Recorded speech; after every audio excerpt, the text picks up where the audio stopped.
Hello guys, welcome to my vlog. So ngayon ang gagawin natin ay mag-select tayo ng 5 hanggang 10 panicles or uhay sa palay upang suriin natin kung ilang greens or butil ang bawat panicol. Kaya dito ba tayo kukuha or maghanap tayo ng maganda, parang walang bias talaga. Or siguro doon na lang tayo kukuha sa guys, doon sa magkatabi yung dalawang variety. So medyo mainit, baka mag shutdown ang natin. So dito is medyo maganda naman yung kanilang. So doon talaga tayo pumunta sa unahan. Itong variety dito banda na itanim natin is yung ang tinatawag dito ay na variety. So dito pwede na tayo mag-select guys. So dahil ang ating kukunin is US ito guys ha. So ang ating kukunin is ang bilangin natin ang greens man, kahit unfilled greens bilangin natin dahil na yan sa farmer. So kailangan natin bilangin. Dito na lang tayo kukuha. So kailangan natin tong bilangin natin.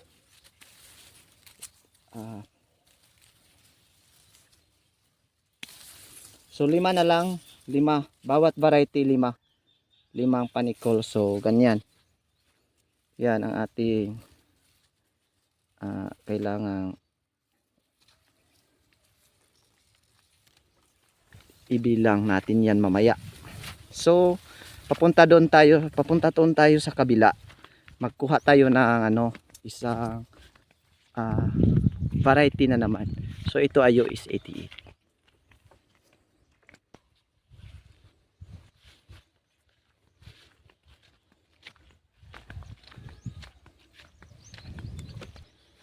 Ito guys, US 88 pa to. Napapansin nyo. Pwede magkuha din tayo dito guys. Mag-select tayo ng 5. Dahil maganda talaga dito banda. Another 5.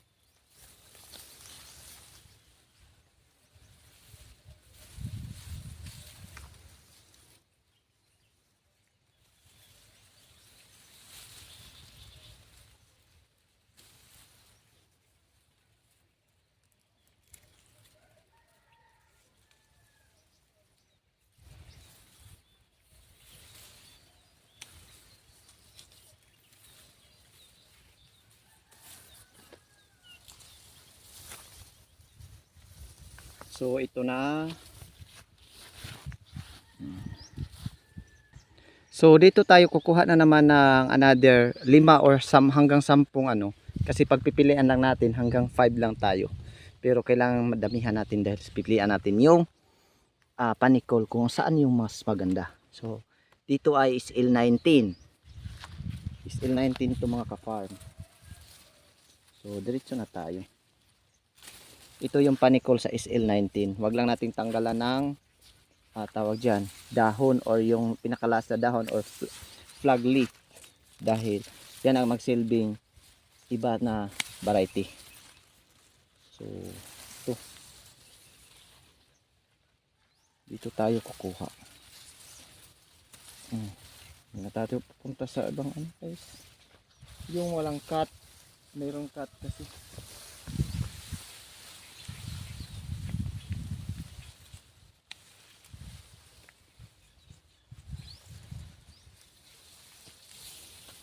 Yan, tapos na. Ito yung nakuha nating yung SL19.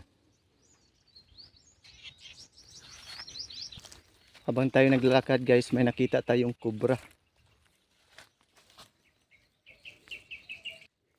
So pauwi na tayo guys. Tayo ay medyo nataranta kasi may kubra. May kubra.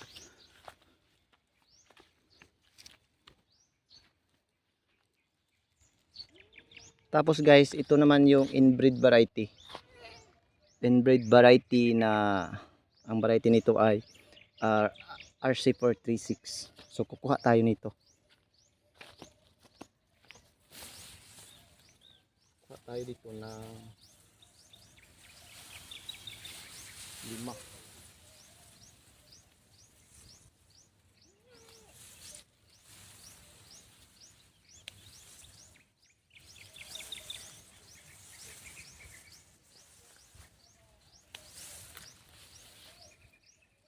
So kahit ganito lang kunin natin.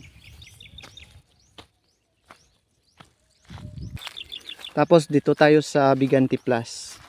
Kukuha tayo na ito na dito sa Biganti Plus. Biganti Plus, di ba? Kuha tayo ng 5 sa Biganti Plus.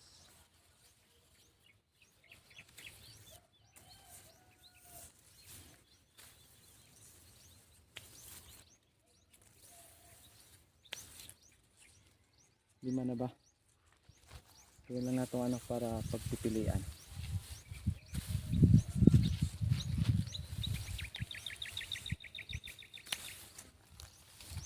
Ito yung Biganti Plus. Ba? Maganda yung Biganti Plus. Oh.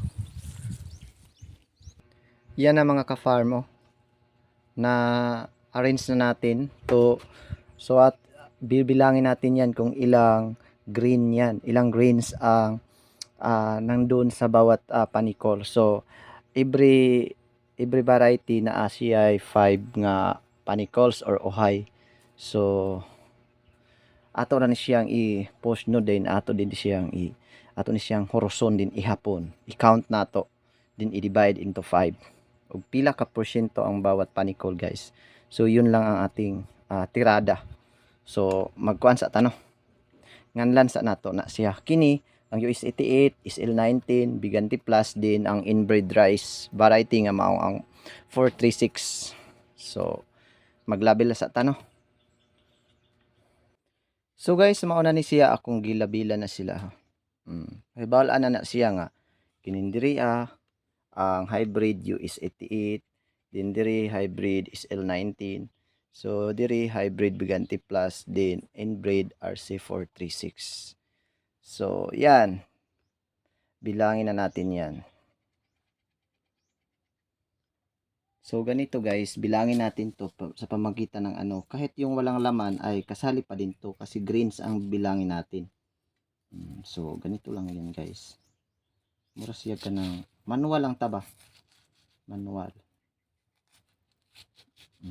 Horizon ra ba? Horizon. Anaon. Mura ra ni ka ng nagiok. So ubusin natin to pagbilang lahat guys. Kailangan post lang natin yan tapos pakita natin yan maya ha. Para malaman at bilangin natin ito isa-isa. Ganito ka kuti ba? Diba? So yan lang muna. So ito na. Kailangan horizon to lahat guys ha. Paisa-isa na lang natin to gawin. Yan. Kailangan natin tong bilangin bawat variety. So yung ani na dimano ang atong buhaton. So para jud na mahibaw-an nato ang purpose ani, mahibaw-an jud nato nga pila gyud og asay maayo kuan production ug asay daghan kay mo ato itanom. So yan lang sa muna ha. So wala pa ko kahuman diri mao nang anam-anam mo nato ihap. Anam-anam mo nato ihap. Bisag ang way sulod nga uhay aw lugas ato siyang ihapon og okay. Bilong man na siya. Bisag wala siya sulod.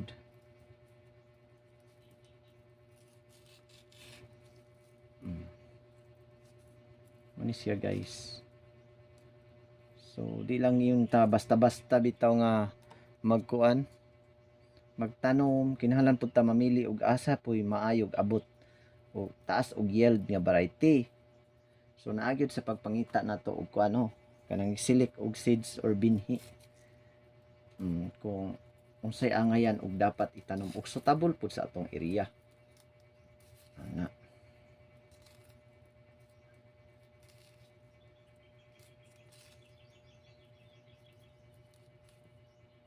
Make a live shout out everyone. Hello. Hi. Diba?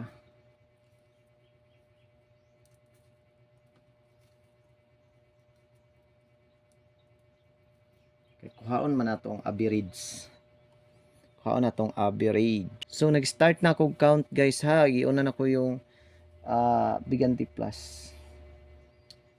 22, 20, 82, 84, 86, 88, 90, 92, 94, 98, 300. Grabe, 300 pa. Daghan na 300 ha. Daghan pa ihaponon. Di basta-basta mag-count di ay guys. So nasa 1,000 na to mga ka-farm itong Biganti Plus. Nagre-record din ako guys. Biganti Plus to.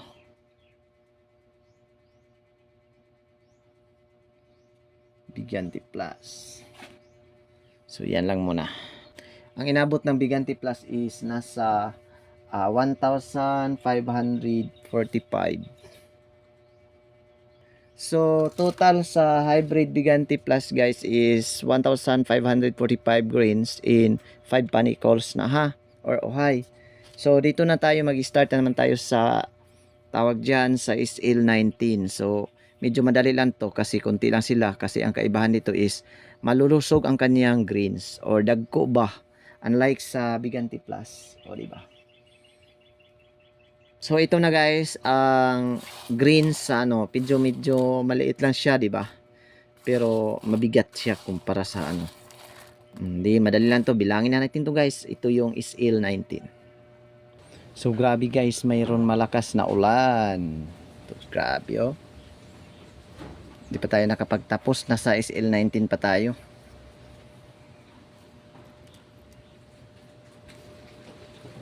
Hello. Hello everyone.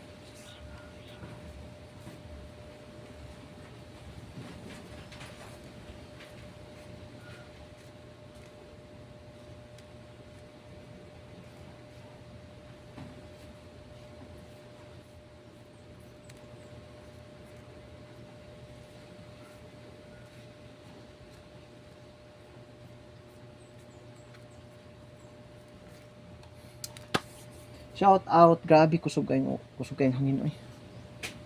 So mao ni ang US 88. So ato saan na siyang kuanan ha. US L90 na sa 1,385.